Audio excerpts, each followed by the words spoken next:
Maswerteng gabi po mga ka-STL. Narito na po ang resulta ng STL Bulacan para sa araw na to. 3rd draw, February 26, 2026, araw ng Huwebes.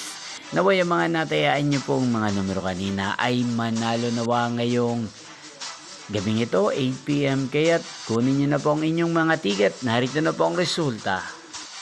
Ang mga numerong nanalo sa STL Bulacan ngayong gabing ito, February 26, 2026, 8 PM, 3rd draw result 36 at 33 in exact order. Again, 36 at 33. At ngayong gabing ito sa STL Bulacan, natin pong i-shoutout si Ate Carla ng Bulacan. Shoutout po sa inyo, Ate Carla. Sana po ay nasa maayos kayong kalagayan. At sa lahat po ng mga taga Bulacan na lagi pong nanonood sa channel na to, shoutout po sa inyo. Inyo pong napanood ang resulta ng STL Bulacan. Magkita-kita pong muli tayo bukas ng alas 11 ng umaga. Thank you for watching.